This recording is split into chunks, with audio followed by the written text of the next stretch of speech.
m'appelle Mélanie Brousséquet, je suis une doctorante en troisième année de thèse et je travaille sur les conséquences de l'obésité maternelle, sur le développement neuronal précoce et comportemental chez le nouveau-né et je m'intéresse au rôle potentiel de la leptine. Donc moi mon projet de thèse c'est les conséquences de l'obésité maternelle sur le développement précoce neuronal et comportemental, sur le développement des nouveau-nés et donc je m'intéresse au rôle potentiel de la leptine. Moi dans le cadre de ma recherche je m'intéresse à un aspect qui est celui de la nutrition.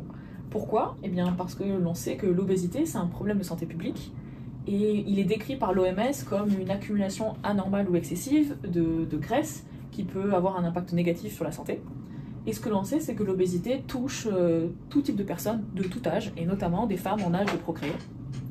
Et en fait, les études chez l'homme ont montré que des femmes obèses sont plus susceptibles de donner naissance à des enfants qui vont présenter des troubles neurodéveloppementaux, comme par exemple le trouble du spectre autistique, troubles de l'attention avec ou sans hyperactivité, anxiété, dépression, schizophrénie et des troubles alimentaires.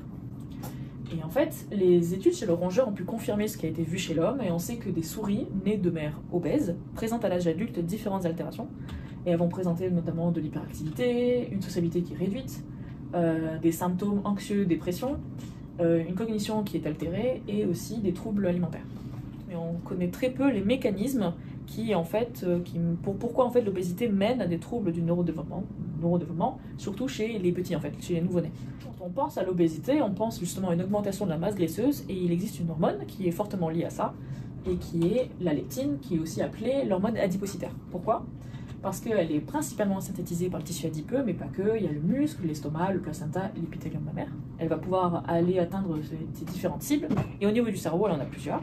La première, qui est historiquement connue, c'est l'hypothalamus, où elle va permettre la réduction de la prise alimentaire et une augmentation des dépenses énergétiques. C'est pour ça qu'on l'appelle l'hormone de satiété. Elle joue aussi un rôle important pendant le développement, et notamment, elle a un rôle neurotrophique. Dans différentes régions du cerveau, cortex, hippocampe, hypothalamus, la leptine va promouvoir la neurogénèse, la croissance axonale, la morphologie des dendrites, la plasticité synaptique, et voilà.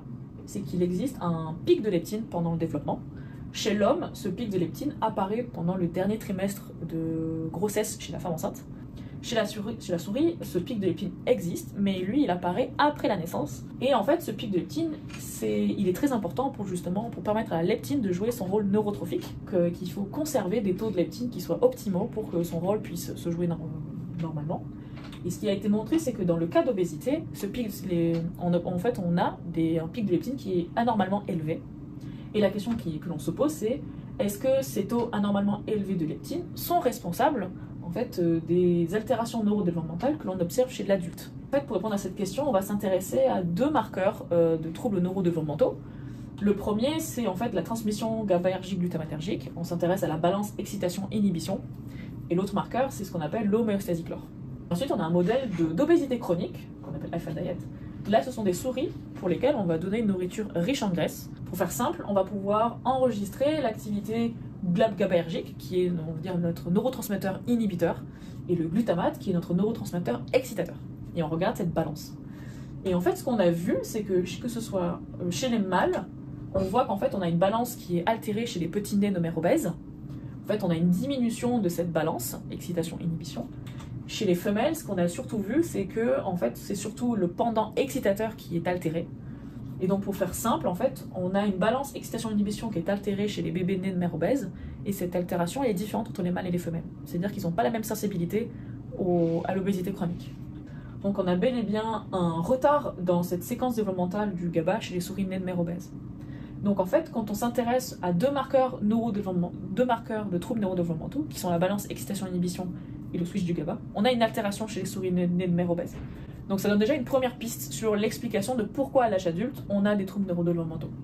Et ce qu'on veut faire ensuite à l'âge adulte, c'est regarder si nos souris nées de mères obèses, est-ce qu'elles présentent en effet des troubles de la cognition, troubles de la mémoire par exemple, ou est-ce qu'elles sont moins sociables que des souris normales, et est-ce qu'elles sont aussi plus anxieuses que des souris normales.